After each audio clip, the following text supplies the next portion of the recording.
All right, well, if you've made it this far, I am shocked, but there's a lot of features, and I just wanted to try to get them all out there. Now, let's take a look at some of the more technical benefits of optical flares. So first of all, optical flares renders in 32 bits per channel. So if we change our project file to 32 bits and we alt-click on it, now we're in 32 bits per channel. So if we roll over the bright area here and we look at the info palette right here, you can see that the brightness goes all the way up to 5, which is 5 times brighter than regular white. So if we added a box blur and turned it up, you can see that the hot spot in the middle of the flare is sort of overpowering the areas around it.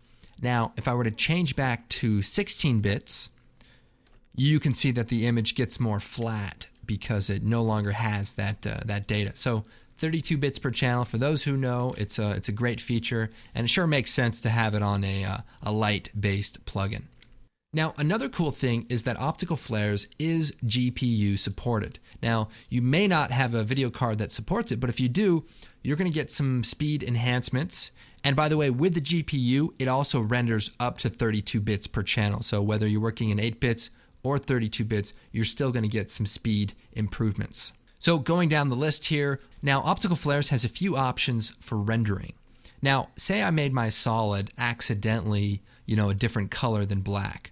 Well, usually you want to put a lens flare on black. So we have an option just automatically renders the lens flare on a black solid. Now we can set it to transparent and it'll render over an image that's underneath it.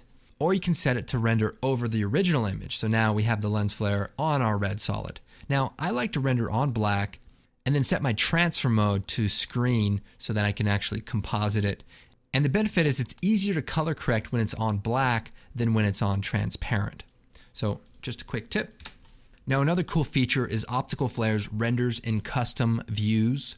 So here we have some lens flares that are being obscured and we're in 3D space and I'm moving a camera around. But if we change it from the active camera to say the top view, we can actually see what our scene looks like and our lens flares render just so that you can see where the light is coming from. So here we actually have lights in those positions, and so it's kind of nice that it renders and it's aware of the custom views. There's some other advanced features that really help you out while you're working, and one of them is the ignore global parameters. So I can change the rotation, and you can see all of my objects rotate. But what if I don't want this star streak to rotate? So we'll go into the options, we'll scroll down to our streak element, and that's the one that's creating that star. And if we scroll down in the object editor, we have some advanced settings. And we can say ignore global rotation. We hit OK. And so then if you rotate it, it no longer rotates that object. And you'll also notice there's a few other properties like ignore 3D perspective and brightness and scale. Now the ignore 3D perspective, if we turn that on, hit OK. Now if we move the camera close to it or further away, you can see that that star element is staying the exact same size even though we're getting closer to it. And that comes in handy in a number of cases. Another cool feature is optical flares allows you to change the center pivot point. So instead of having to make your lens flare really large for a flare that renders outside, you can change the pivot point of where everything is looking at. And it's also useful for creating spotlight effects or just changing where things are. So that's kind of a cool feature, and all the flares work that way. And we probably already talked about this earlier, but we have a dynamic color picker which updates as you change the settings. And that's a cool feature, and it's not something that is automatic. We actually had to build it custom. Of course, if you want the old one, go to the preferences and say use After Effects color picker.